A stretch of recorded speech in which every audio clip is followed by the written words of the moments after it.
Assalamualaikum warahmatullahi wabarakatuh. Baik, selamat pagi semuanya. Pada Zoom pagi hari ini, kita akan melakukan presentasi tutorial IJP pertemuan ketiga yang dibimbing oleh Prof. Arlet. Baik, Prof, pada jam 8.15 ini, saya izin untuk memulai presentasi tutorialnya. Baik, sebelum presentasi dimulai, alangkah baiknya kita berdoa terlebih dahulu. Berdoa dipersilakan.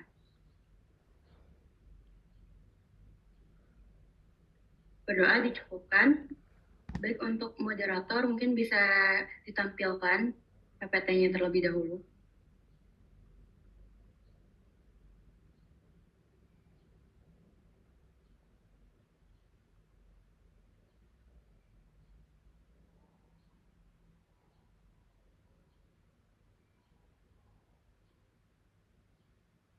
Baik, mungkin untuk presenter yang pertama bisa dimulai ya presentasi. Baik, sebelumnya izin memperkenalkan diri, nama saya Najwa Daniska Putri Ginanjar dengan nomor MPMR 084.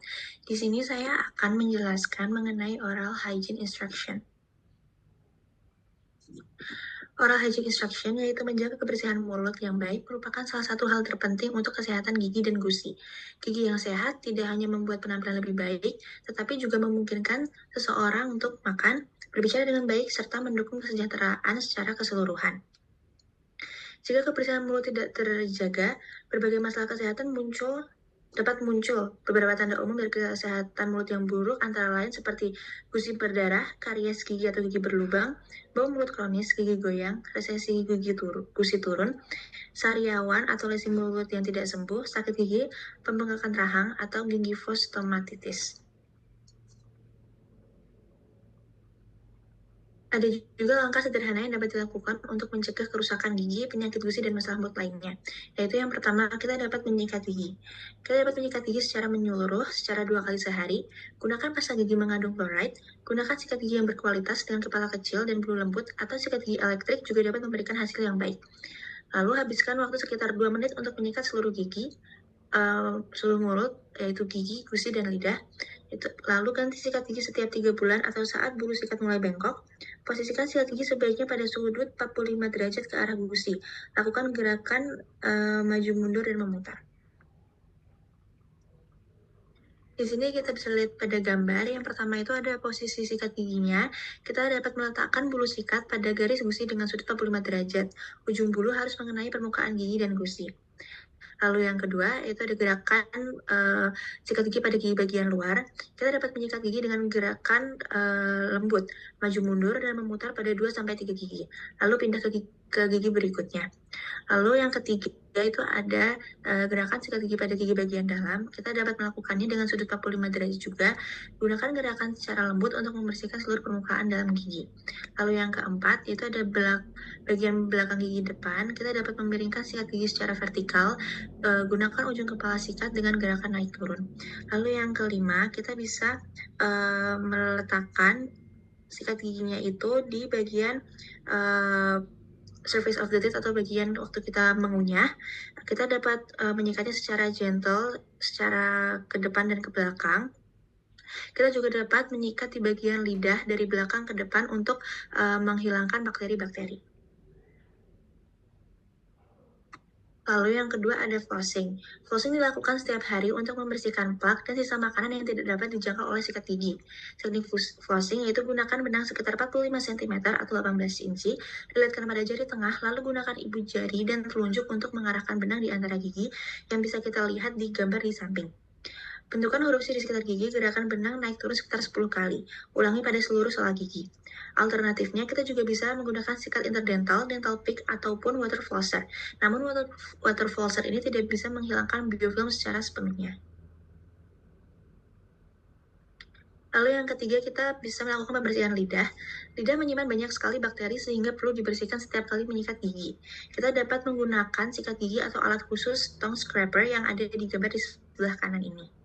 Lalu selanjutnya ada obat kumur, yaitu gunakan obat kumur antibakteria bebas alkohol untuk mengurangi plak, bakteri berbahaya, serta mencegah mulut kering. Obat kumur yang mengandung fluoride dapat membantu mencegah karies gigi. Lalu selanjutnya yang kelima ada pola makan sehat, yaitu kita dapat mengkonsumsi makanan seimbang dan batasi camilan di antara waktu makan. Kita juga dapat menghindari konsumsi berlebihan makanan atau minuman manis yang dapat meningkatkan resiko kerusakan gigi. Lalu yang selanjutnya ada kebiasaan yang perlu dihindari seperti merokok dan produk tembakau karena meningkatkan resiko penyakit gusi dan kanker mulut. Lalu selanjutnya yang ketujuh ada check-up. Kita dapat melakukan pemeriksaan rutin setiap 6 bulan sekali untuk cek kesehatan gigi, pembersihan profesional, dan perawatan pencegahan. Jika terdapat gusi berdarah, nyeri saat menyikat atau flossing, atau bau mulut yang menetap, segera konsultasikan dengan dokter gigi. Lalu yang ke-8 ada produk kesehatan gigi. Kita dapat memilih produk yang memiliki ADA Seal of Acceptance, yaitu tanda persetujuan dari American Dental Association, karena telah diuji efektivitasnya dan keamanannya. Konsultasikan dengan dokter gigi untuk rekomendasi produk sesuai kebutuhan. Baik, mungkin untuk materi selanjutnya dapat dijelaskan oleh teman saya. Terima kasih.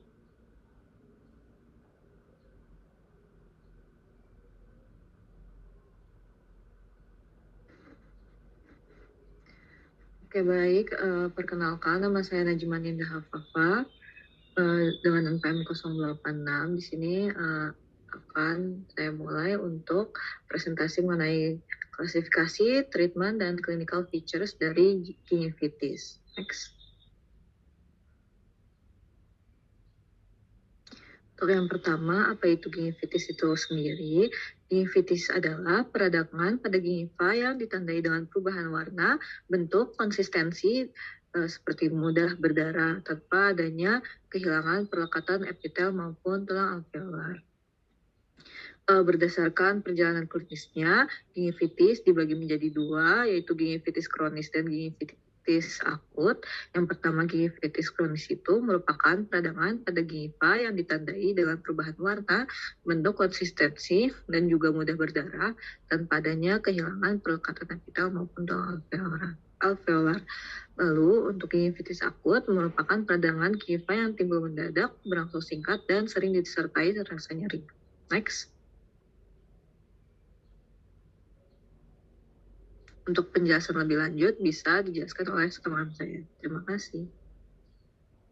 Baik, di sini sebelumnya nama saya Nayusa Pakintara dengan NPM akhir 091. Saya akan menjelaskan clinical features dan juga prognosis dan juga treatment dari gingivitis secara general itu sendiri. Kalau berdasarkan klasifikasinya, yang nanti akan dijelaskan lebih lanjut ke teman saya, itu ada plaque-related gingivitis, ada necrotizing ulcerative gingivitis atau NUG, lalu ada medication influenced gingivitis, ada allergic gingivitis atau plasma cell gingivitis, lalu ada specific infection related gingivitis, dan juga dermatosis related gingivitis. Untuk clinical features-nya sendiri itu, kalau misalnya onset itu dimulai dari onset atau tahap awal.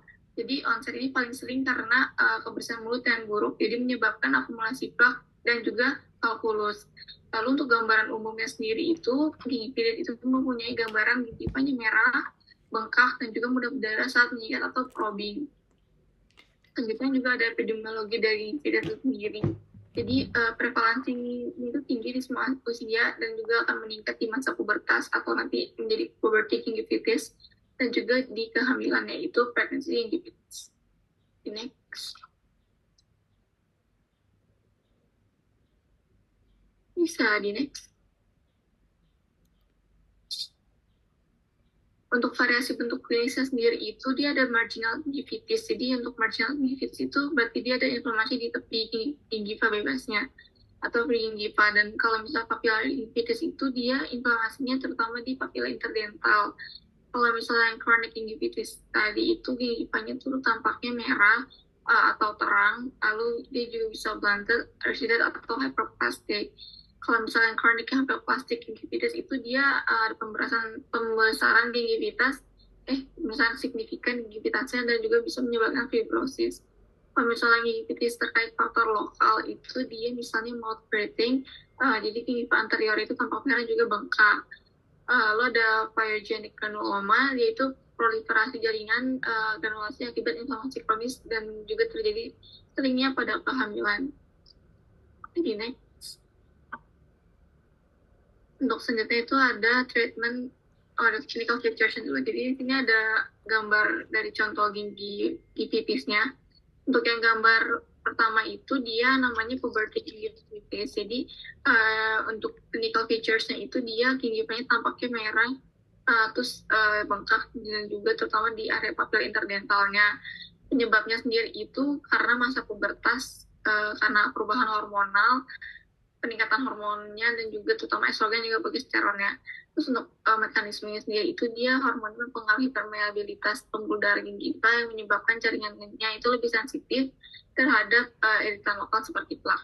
Untuk khasnya itu dia bisa lebih parah dibandingkan prapubertas dengan jumlah plak yang sama. Umumnya itu di usia 9-14 tahun, dan juga lesinya itu bisa lebih menetap sampai kontrol plaknya itu membaik. Kalau yang gambar 42 itu dia karena faktor lokal atau mold rating. Jadi dia tuh tampak gingivanya itu anterior frontis, dan juga gingivanya tampaknya merah, bengkak, dan juga licin. Itu disebabkan oleh kebiasaan bernafas lewat mulut yang bikin gigitnya sering kering dan juga menjadi iritasi juga inflamasi kronis. Kalau yang gambar 43 itu dia marginal gingivitis. Jadi inflamasinya itu terbatas pada gingiva di sepanjang gingiva bebasnya. Tampaknya itu dia kemerahan difusnya di bagian gingiva, dan juga biasanya mode berdarah saat probing. Dia tuh umumnya disebabkan oleh akumulasi plak pada tepi gigi. Kalau yang gambar 44 itu dia chronic gingivitis. Jadi gingivanya itu tampak merah, bengkak atau ujung papilnya tumpul, dan ada juga resesi. Terus dia juga banyak kalkulus menumpuk yang menyebabkan dia tuh memperburuk inflamasinya. Lalu di gambarnya juga menunjukkan gambar gingivitis kronis akibat kebersihan mulut yang sangat buruk. Kalau yang gambar 45 itu dia chronic hyperplastic gingivitis. Jadi gingiva marginalnya itu dan kepilanya tampak membesar, terus ada edematosnya, juga ada merah difusnya. Terus untuk pembesarannya itu disebabkan oleh edema atau fibrosis akibat inflamasi kronis yang lama. Ini bisa lanjut dari gingivitis kronis. Lalu untuk yang gambar 46 itu hyperplastic gingivitis with pyogenic granuloma. Untuk clinical features itu dia tampak membesar gingiva, marginal, dan juga papila dengan menjelang merah keunguan. Dia juga ada pendarahan, di tampak proliferasi di jaringan granulasinya. Dan juga lesinya ini sering muncul pada kehamilan atau pregnancy gingivitis. Untuk yang terakhir itu ada gambar itu di chronic gingivitis atau histologinya. Jadi untuk dia nggak saya masukkan, tapi di bukunya tuh ada, jadi ada gambar histologinya. Dia tuh ada infiltrasi sel inflamasi dari epitel ke jaringan kita. Jadi next. Jadi ada treatment dan prognosisnya. Untuk treatment dan prognosisnya itu sendiri, prinsip utama terapinya itu dia menghilangkan penyebab lokal atau potent calculus. Pertama tuh bisa melakukan tadi instruksi oral hygiene, yang menyikat gigi, flossing, dan juga kontrol plak mandiri. Kalau bisa scaling atau root cleaning untuk menghilangkan kalkulus. Untuk terapi tambahannya sendiri itu bisa pakai obat kumur antimikroba, terus bisa juga ada perbaikan faktor lokal, jadi kayak restorasi overhanging hipotesa atau ortodontik dan yang lain. Next. Untuk jika tidak membaik, yaitu setelah kontrol plak itu bisa dievaluasi penyakit sistemik, misalnya mungkin pasiennya apakah ada diabetes atau ada leukemia atau imunodefisiensi. Terus untuk prognosisnya sendiri itu gingivitis itu reversible jika penyebabnya itu dihilangkan, tapi kalau dia dibiarkan itu bisa menyebabkan berkembang menjadi periodontitis, walaupun tidak semua kasus gingivitis itu akan mengarah ke sana. Jadi next. Itu mungkin bisa dilanjutkan oleh teman saya. Baik, izin melanjutkan. Perkenalkan, nama saya Farah Salzati Rajwa. Saya akan menjelaskan tentang necrotizing ulcerative gingivitis, atau biasa disebut juga Vincent infection atau trench mouth. Jadi, necrotizing ulcerative gingivitis ini adalah infeksi akut dan nyeri pada gusi. Biasanya ditandai dengan pendarahan yang mendadak, ulcerasi, dan nekrosis, terutama di papila interdental, sehingga terbentuk punch out craters atau kayak lengkungan gitu. Penyebabnya itu adalah pertumbuhan berlebihan bakteri normal mulut pada individu dengan imunitas menurun. Nah, pada tahun 1890-an, itu dokter Perancis Jean Hyacinthe Vincent menemukan adanya bakteri fusiform dan Spirocheta pada pasien dengan NUG. Ia menganggap bakteri fusiform sebagai penyebab utama, sedangkan Spirocheta sebagai oportunisnya. Penelitian modern menunjukkan bahwa selain dua mikroorganisme tadi, juga terlibat bakteri lain seperti Prevotella intermedia, Porphyromonas gingivalis, Treponema spp, dan Selenomonas spp. Nah, karena itu, necrotizing ulcerative gingivitis ini juga disebut Vincent infection. Lalu penyebab lainnya sering dipicu oleh stres. Jadi NUG ini sering timbul saat pasien mengalami stres psikologis. Contohnya kayak tentara selama medan perang dunia 1. Jadi dulu itu tentara medan perang dunia 1 itu sering mengalami NUG ini, makanya disebut dengan trench mouth. Selain itu juga bisa disebabkan oleh trauma lokal pada gingiva, kurang tidur, riwayat kebersihan mulut yang buruk, perokok, malnutrisi, dan penyakit sistemik seperti HIV. Next.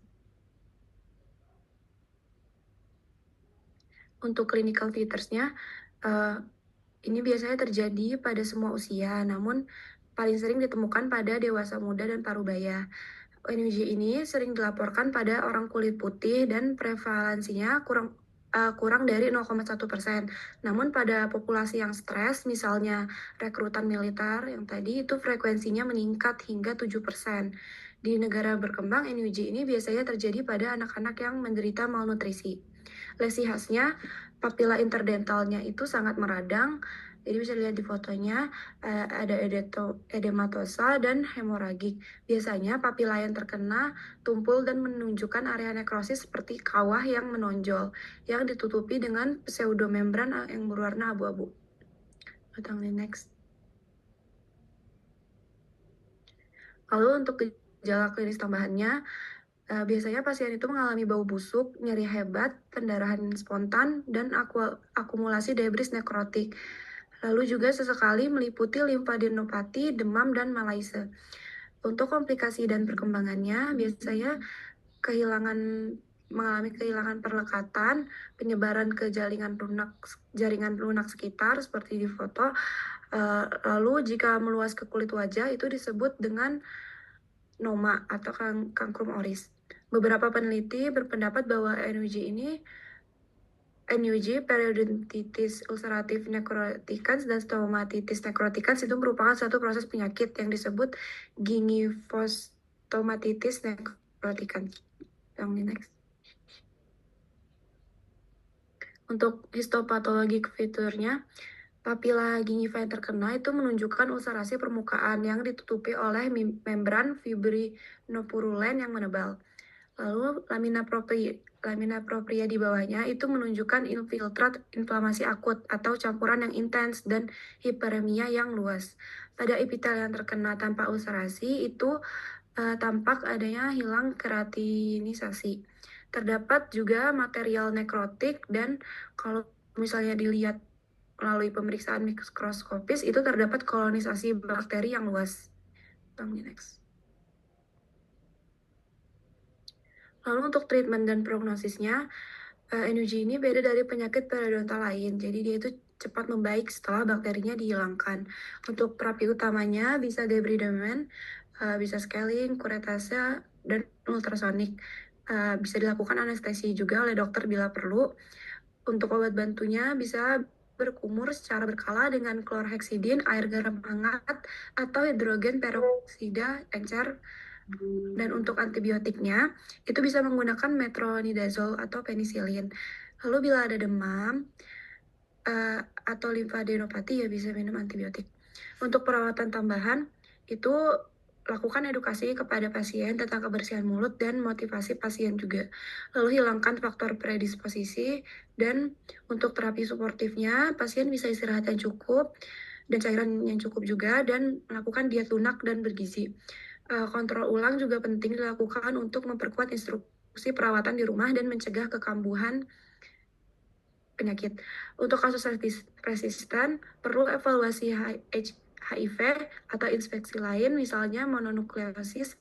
Dokter juga harus waspada tanda imunosupresi, contohnya kandidiasis palatal yang samar atau leukoplakia berbulu terkait HIV. Terima kasih atas perhatiannya, mungkin bisa dilanjutkan.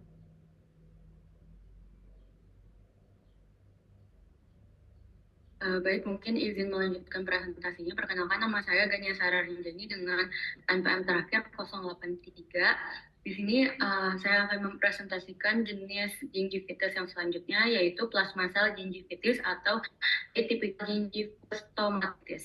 Jadi plasma cell gingivitis ini adalah peradangan gusi yang langka yang cukup jarang akibat adanya reaksi alergi dengan adanya dominasi plasma sel pada jaringan gusinya gitu. Jadi pada awalnya kasus ini tuh pertama kali banyak ditemukan pada akhir tahun 1960 sampai 1970. Nah, waktu itu sebagian besar kasusnya itu terjadi karena orang-orang itu alergi terhadap bahan tertentu pada permen karet gitu. Namun pada zaman sekarang kasus yang alergi terhadap permen karet itu jauh lebih jarang gitu ya ditemukan, tapi tetap ada laporan. Nah, namun zaman sekarang ini bukan hanya permen karet, tapi juga karena pasta gigi herbal tertentu, permen mint, ataupun bumbu masakan seperti paprika gitu. Jadi penyebabnya itu mainly karena reaksi alergi terhadap bahan-bahan tertentu. Nah, jadi maksud dari dominasi oleh plasma sel itu apa? Jadi kan dalam setiap peradang biasanya itu kan ada berbagai macam sel imun gitu yang datang kayak neutrofil, limfosit, makrofag yang berfungsi gitu ya sesuai dengan fungsinya. Nah, pada kasus plasma sel gingivitis ini kalau misalnya jaringan yang mengalami inflamasinya itu dilihat di bawah mikroskop, maka yang banyak ditemukannya itu plasma sel gitu, karena penyakit ini kan dipicu oleh alergen gitu, jadi merupakan reaksi hipersensitivitas gitu. Jadi kan saat ada alergen, sistem imun adaptif itu kan aktif sehingga limfosit B berubah menjadi plasma sel gitu. Nah, plasma sel ini yang kemudian memproduksi antibodi terutama IgE dan IgG gitu untuk melawan alergen tersebut gitu. Jadi ya akibatnya plasma sel itu menumpuk banyak sekali di gusi sehingga dinamakan plasma sel gingivitis. Mungkin bisa di next ke slide selanjutnya. Nah, untuk gejala awal dari jenis gingivitis ini, pasien biasanya merasakan mulut itu terasa sakit secara cepat dan rasa sakit ini tuh bisa makin parah kalau memakai pasta gigi ataupun makan makanan yang pedas ataupun panas gitu. Nah, untuk gejala-gejala gitu ya pada gusi, baik gusi yang bebas maupun gusi yang menempel gitu ya ke tulang alveolar, itu terlihat gitu membengkak merata, terusnya warnanya itu merah cerah dan bintik-bintik yang menandakan gusi sehat ataupun stippling itu akan menghilang. Nah, kadang-kadang peradangannya juga bisa meluas sampai ke palatum dari mulut kita gitu. Tapi daerah yang tidak ada giginya biasanya perubahan warnanya itu lebih ringan gitu, tidak terlalu merah seperti bisa dilihat pada gambar di samping gitu. Nah, untuk reaksi lokal, kadang perubahannya itu hanya muncul di suatu area gusi ataupun vestibula gitu. Nah, biasanya karena ada bahan tertentu yang langsung kontak ke daerah dari mulut kita gitu, misalnya dari makanan gitu, yang akan memicu reaksi peradangan yang kayak gitu. Nah, untuk penyebarannya gitu biasanya kan terbatas hanya di gusi ataupun ya ke palatum gitu. Nah, pada kasus lama yang tahun 1970-an yang terkait permen karet, biasanya gejalanya itu meluas ke daerah bibir dan juga lidah gitu. Nah, untuk bibir dirasakan gitu ya, bibirnya itu kering, terusnya dia itu akan menipis gitu ya, atrofik, terusnya kadang-kadang bibirnya itu pecah-pecah dan sering juga ada peradangan di sudut mulut gitu atau angular cellulitis. Nah, untuk pada lidahnya itu akan membesar dan kemerahan, terus ada alur-alur atau furrows dan sedikit bergelombang di tepinya. Dan lapisan normal di permukaan lidahnya itu akan menghilang gitu.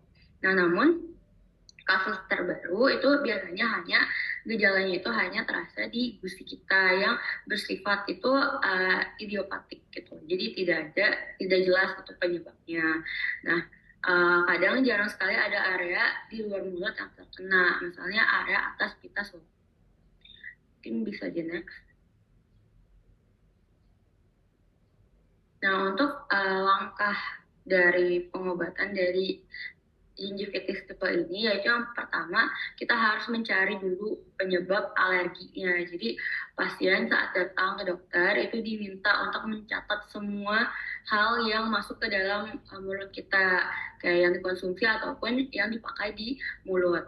Lalu yang kedua itu hilangkan kemungkinan penyebab alergen satu persatu gitu. Jadi kita akan mengeliminasi gitu. Jadi kalau tidak ketemu ya bisa dilakukan tes alergi ataupun diet eliminasi untuk membantu mencari pemicu jelasnya gitu. Nah, kalau penyebab tetap itu tidak jelas, pasien akan diberikan obat imunosupresi dalam bentuk obat kumur, gel ataupun olesnya gitu. Nah, contohnya obatnya itu betamethasone fluorosinonide gel gitu. Nah, tapi hasilnya itu dapat bervariasi, ada yang membaik maupun ada juga yang tidak ada perubahannya gitu. Untuk prognosisnya, sebagian pasien sembuh setelah penyebab alerginya itu kan dihilangkan, namun ada juga pasien yang tidak merespon terhadap terapi dan penyebabnya tetap tidak diketahui ataupun idiopatik.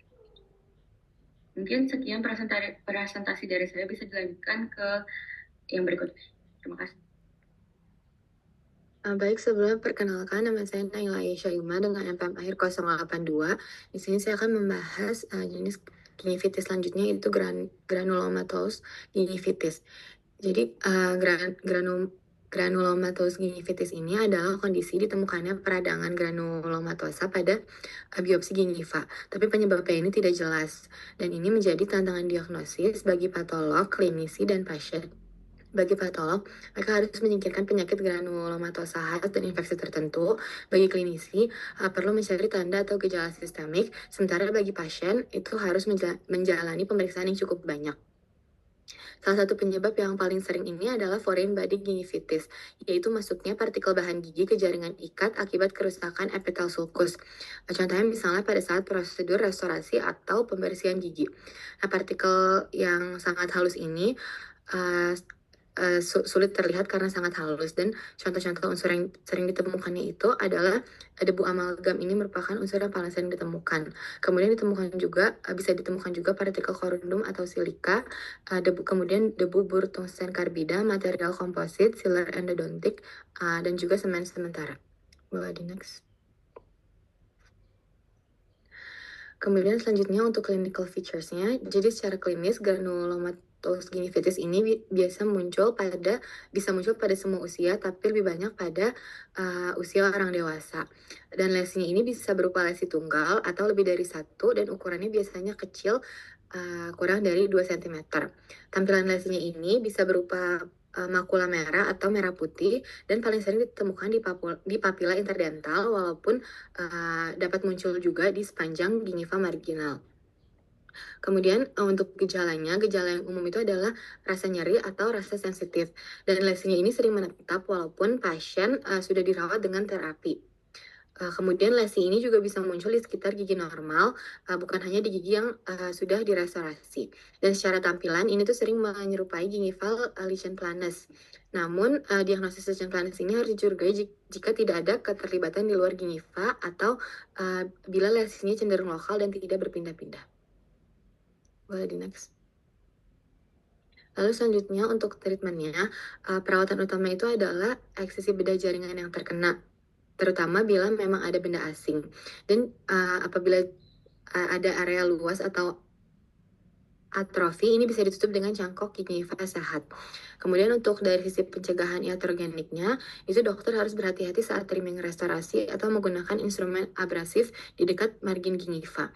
Kemudian penggunaan sandblasting juga harus hati-hati, serta prosedur profilaksis gigi sebaiknya ditunda 2 hari setelah scaling atau kuratase. Boleh di next. Mungkin untuk slide selanjutnya bisa dilanjutkan oleh teman saya. Terima kasih. Baik, sebelumnya izin untuk melanjutkan. Perkenalkan, nama saya Salsabila Maritza dengan NPM 081. Di sini saya akan menjelaskan mengenai desquamative gingivitis. Jadi, gingivitis desquamative ini merupakan istilah untuk menggambarkan epitel secara spontan mengelupas dan dapat dihilangkan dengan melakukan sedikit manipulasi. Untuk ciri-ciri pasien dari desquamative gingivitis ini, diagnosis terhadap pemphigoid atau lichen planus. Maksudnya, gingivitis desquamative ini bukan merupakan diagnosis akhir, melainkan gambaran klinis yang disebabkan oleh penyakit dasar terutama pada penyakit lichen planus, pemphigoid, reaksi alergi karena restorasi atau karena obat juga, dan juga ulcerative stomatitis. Boleh tolong di next. Untuk clinical features dari desquamative gingivitis ini, bentuk lesinya ini mulai dari eritema hingga area erosif dan ulcerasi yang tampak. Kemudian vesikel yang utuh dapat muncul, tetapi seringkali pecah dengan cepat di dalam rongga mulut. Lokasinya umumnya mengenai gingival marginal dan attached gingiva, dan lebih sering pada gigi anterior, dan bisa unilateral atau bilateral, dan sering menyebar. Untuk warnanya, gingiva tampak merah, fiery red, keunguan, atau eritematosa. Untuk bentuk permukaan ini, epitel tipis dan mudah mengelupas, dan bisa tampak pada area ulcerasi. Sering disertai dengan lapisan putih atau tipis, dan keratin yang terkelupas. Boleh tahu di next. Nah, ini merupakan gambaran dari clinical feature-nya. Untuk gambar pertama ini merupakan gingivitis desquamative karena reaksi alergi pada pasta gigi. Kemudian untuk gambar kedua, gingivitis desquamative yang tidak ada kaitannya dengan reaksi alergi. Kemudian untuk yang gambar ketiga merupakan gingivitis desquamative akibat dari penyakit lichen planus. Kemudian untuk gambar keempat ini merupakan gingivitis desquamative akibat pemphigoid. Boleh tolong di next. Untuk treatmentnya itu bisa dua, yaitu corticosteroid sistemik dan corticosteroid topikal. Beda dari corticosteroid dan corticosteroid sistemik dan topikal itu, untuk corticosteroid sistemik, rute pemberian itu melalui oral dan intravena, pemberian injeksi, dan kelebihannya lebih efektif untuk kasus-kasus yang berat, seperti kasus lichen planus, kemudian pemphigoid. Kekurangannya itu akan memberikan efek samping wound face, atau mukanya yang lebih bengkak, kemudian gangguan hipertensi, dan imunosupresi. Untuk corticosteroid topikal, rute pemberian itu dioles karena berbentuk gel, salep, krim, bisa obat kumur juga spray. Kelebihannya pasti lebih ringan karena bentuknya itu gel dan salep. Kemudian kekurangannya, pemberian dioles atau pemberian gel lewat oral itu akan ada bercampur dengan saliva dan ada peran lidah, sehingga efektivitas pemberian obatnya ini akan menurun. Boleh tolong di next. Untuk selanjutnya akan dijelaskan oleh rekan saya. Terima kasih, Prof. Baik, izin melanjutkan. Sebelumnya perkenalkan, saya Deva Salsabila dengan NPM akhir 089. Di sini saya akan menjelaskan mengenai drug-related gingival hyperplasia. Jadi secara definisi terlebih dahulu, hiperplasia gingiva terkait obat merujuk pada pertumbuhan abnormal jaringan gingiva yang terjadi akibat penggunaan obat sistemik. Pembesaran gingiva yang terjadi disebabkan oleh peningkatan jumlah matriks ekstrasel, terutama kolagen. Obat penyebab hiperplasia akan bekerja sama dengan memicu akumulasi kolagen di jaringan gingiva, dan proses ini sangat dipengaruhi oleh plak bakteri dan inflamasi. Tingkat pembesaran gingiva sangat berhubungan dengan kerentanan pasien dan tingkat kebersihan mulut. Pada pasien dengan kebersihan mulut yang sangat baik, overgrowth gingiva yang ditandai dengan pembentukan pseudopocket akan sangat berkurang atau bahkan tidak muncul. Walaupun pembesaran gingiva masih dapat muncul pada individu yang rentan, tapi itu sulit dideteksi. Sehingga menjaga kebersihan mulut yang ketat dapat membatasi tingkat keparahan menjadi tidak signifikan secara klinis. Boleh di next.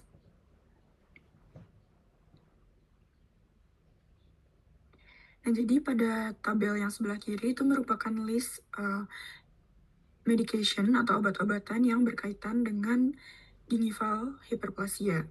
Dan prevalensi hiperplasia gingiva ini sangat bervariasi. Namun menurut salah satu tinjauan kritis dari literatur, prevalensi terkait penggunaan phenitonin sekitar 50%, penggunaan siklosporin dan nifedipin masing-masing menyebabkan perubahan signifikan pada sekitar 25% pasien yang diterapi. Boleh next.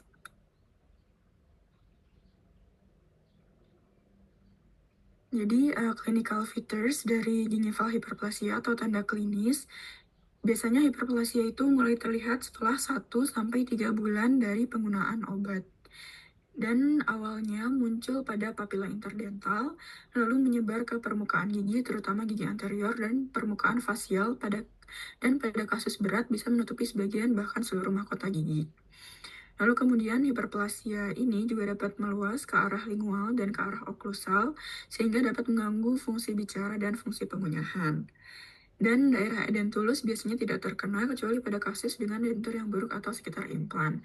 Hal ini disebabkan karena obat yang mempengaruhi gingival hiperplasia itu akan bekerja apabila bertemu dengan plak atau kalkulus. Lalu kemudian karakteristik klinis jaringan itu ada 2, yang tanpa inflamasi dan juga yang dengan inflamasi. Untuk yang tanpa inflamasi, dia terlihat normal warna gingivanya atau merah muda, teksturnya keras dan permukaan bisa halus, mempunyai stippling atau granular. Sedangkan karakteristik klinis jaringan dengan inflamasi, gingivanya menjadi berwarna merah gelap, dia edematus, rapuh, mudah berdarah, dan kadang ulceratif. Boleh di next. Nah, di sini terdapat salah satu contoh dari gingival hiperplasia pada gambar yang sebelah kiri atau gambar 416. Itu merupakan gingival hiperplasia yang disebabkan karena siklosporin. Bisa dilihat bahwa gingivanya itu difus, merah, dan fibrotik. Lalu kemudian pada gambar yang sebelahnya atau gambar 417 itu merupakan hiperplasia gingiva disebabkan karena nifedipin. Dia terlihat difus, awalnya inflamasi atau berwarna merah dan edematus, dan ini bisa jadi fibrotik apabila kebersihan oral health-nya itu baik. Lalu kemudian pada gambar 419 itu merupakan gingival hiperplasia dengan fentonin. Dia lebih ringan dan biasanya terbatas pada bagian papila interdental. Lalu kemudian pada bagian bawah itu merupakan gambar 422, itu disebabkan karena fentonin juga, namun terdapat pada palatal mukosa karena disebabkan kebersihan dentur yang tidak baik. Boleh di next.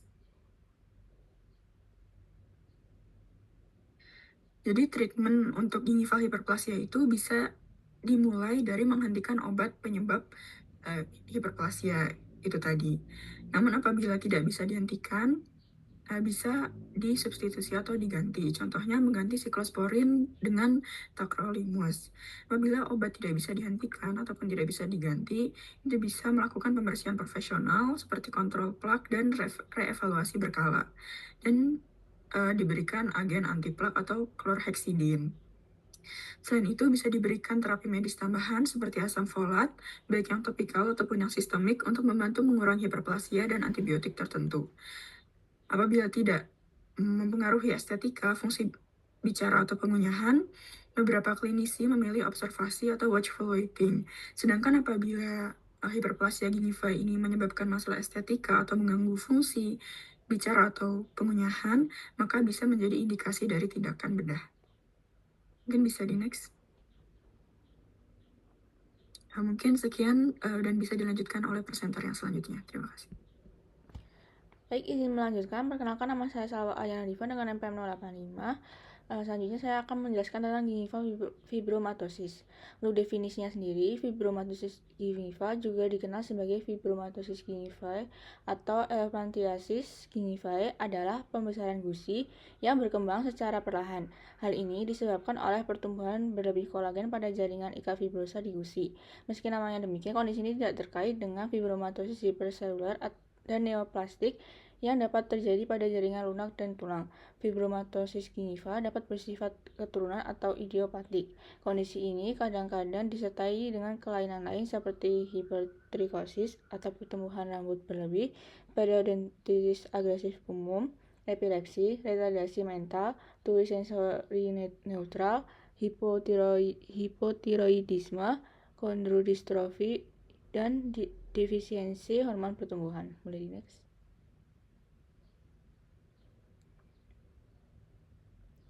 Kemudian untuk ciri-ciri klinisnya, pertama, pembesaran gusi biasanya dimulai sebelum usia 20 tahun dan seringkali berhubungan dengan erupsi gigi susu atau gigi permanen. Pembesaran ini bisa menyeluruh atau terlokalisasi pada satu atau lebih regio, dan rahang atas seringkali lebih parah daripada rahang bawah.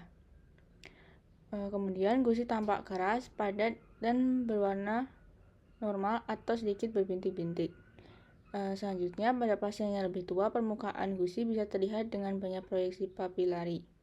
Selanjutnya, pembesaran gusi dapat mengganggu penutupan bibir, menyebabkan estetika yang buruk, dan membuat makan serta berbicara menjadi sulit. Boleh di next.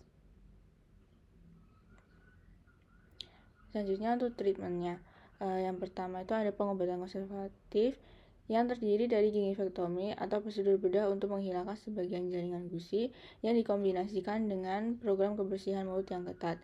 Selanjutnya ada tindakan lanjutan yang sangat dianjurkan karena kondisi ini memiliki kecenderungan untuk kambuh dalam beberapa tahun. Tingkat kekambuhan bisa lebih rendah jika gingivektomi ditunda hingga seluruh gigi permanen telah erupsi. Pada kasus yang parah, ekstraksi selektif gigi sering diperlukan untuk mengembalikan morfologi gusi yang normal. Next. Untuk selanjutnya bisa dilanjutkan oleh teman saya. Baik, selanjutnya sebelumnya perkenalkan nama saya Nila Zahanila dari NPM 087. Mungkin bisa di next slide. Baik, untuk yang pertama saya akan menjelaskan mengenai prosedur scaling manual. Untuk alat dan bahannya adalah untuk alat yaitu diagnostic set, kaca mulut, pinset, sonde, ekskavator. Bisa dilihat gambarnya ada di ujung paling kiri. Lalu ada sickle scaler, ada hoe, chisel, curette greasy, ultrasonic scale portable, and tip universal, saliva ejector, rubber, polishing. Lalu untuk bahannya sendiri itu ada povidone iodine atau chlorhexidine, ada pasta poles atau kumis, ada cotton roll, tampon atau kasa. Untuk gambar-gambarnya, alat-alatnya ada di bawah sini. Bisa di next.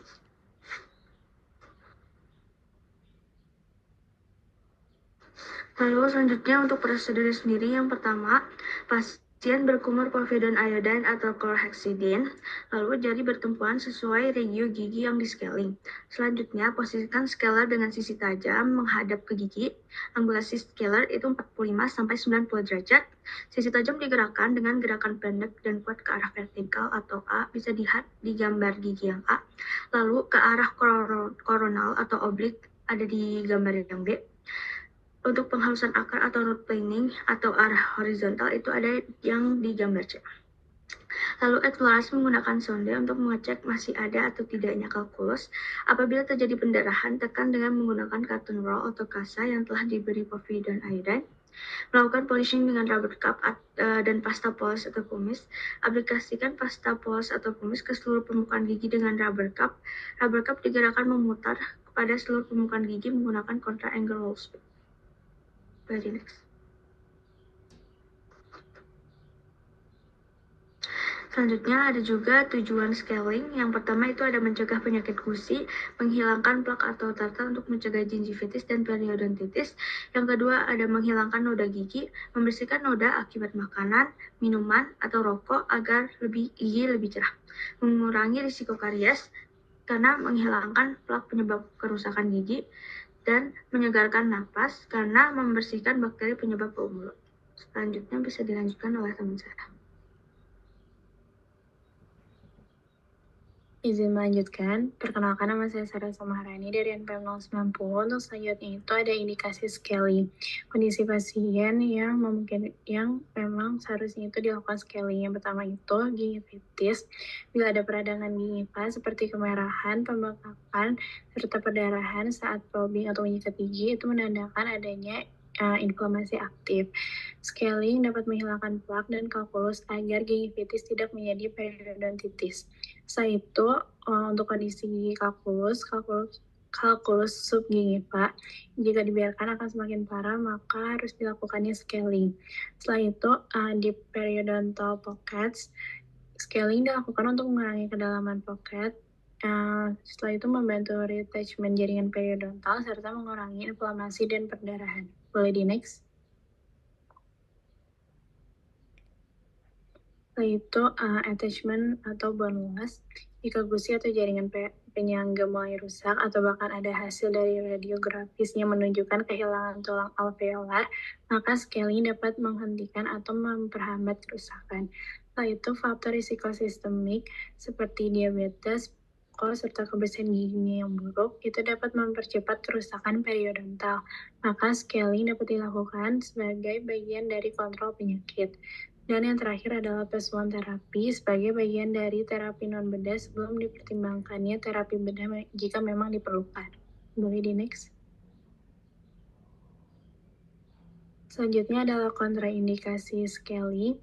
Yang pertama itu gangguan TMJ, terutama jika memang sudah parah itu tidak memungkinkan akses untuk scaling, jadi dipertimbangkan dengan terapi konservatif. Setelah itu kondisi medis akut seperti stroke akut, dapat terjadinya resiko komplikasi serius selama prosedur, maka prosedur scalingnya akan ditunda terlebih dahulu hingga kondisi pasiennya stabil. Setelah itu adanya alergi atau hipersensitivitas terhadap bahan seperti lateks atau anestesi. Pasien dapat mengalami reaksi alergi yang serius dan dapat dicegah dengan menggunakan alternatif non-alergenik. Setelah itu, infeksi aktif di area mulut seperti adanya abses, jika dilakukan scaling itu dapat memperparah infeksi dan bahkan menyebarkan bakterinya. Boleh next. Setelah itu, pasien dengan gangguan penyakit sistemik yang tidak terkontrol seperti hipertensi, diabetes, atau gangguan jantung, serta gangguan koagulasi seperti hemofilia dan penggunaan antikoagulan dapat menyebabkan resiko perdarahan, infeksi, komplikasi sistemik sehingga harus kontrol kondisi medis pasien terlebih dahulu. Atau jika memang sangat diperlukan scaling harus dilakukan dengan sangat lembut. Setelah itu pasien dengan gangguan imunokompromis seperti HIV, AIDS, kemoterapi, dan transplantasi. Pasien dapat meningkatkan infeksi, jadi scalingnya hanya dilakukan jika sangat diperlukan dengan protokol aseptik yang ketat. Setelah itu, ibu hamil trimester pertama, karena risiko obat atau anestesi dan bahkan stres prosedurnya itu bisa terjadi pada ibunya, jadi prosedurnya akan ditunda hingga trimester kedua dengan teknik non-invasif. Boleh di next? Setelah itu selanjutnya ada evaluasi scaling. Dicek apakah setelah scaling pasiennya itu tidak ada sisa karang gigi yang terasa kasar saat probing, gingivanya tetap berwarna pink, tidak bengkak ataupun perdarahan, dan saat probing dilakukan perdarahannya minimal atau bahkan tidak ada.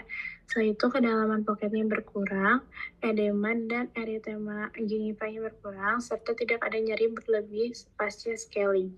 Jadi next.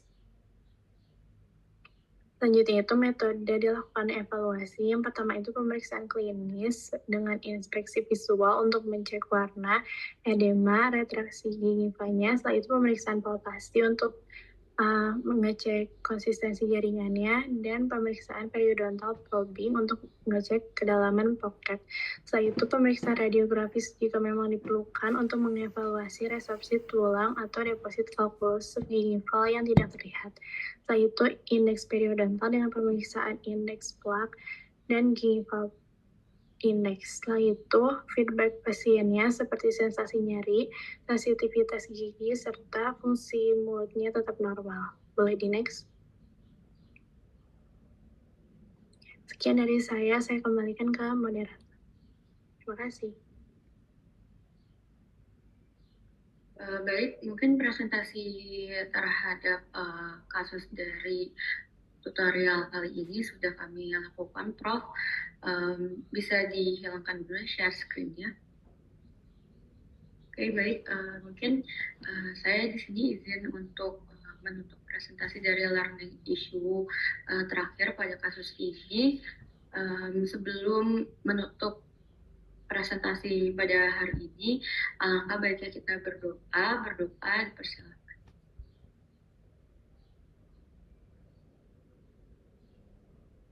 Baik, berdoa selesai. Baik, Prof, mohon maaf apabila terdapat kesalahan pada presentasi kami. Terima kasih. Izin menutup. Wassalamualaikum warahmatullahi wabarakatuh.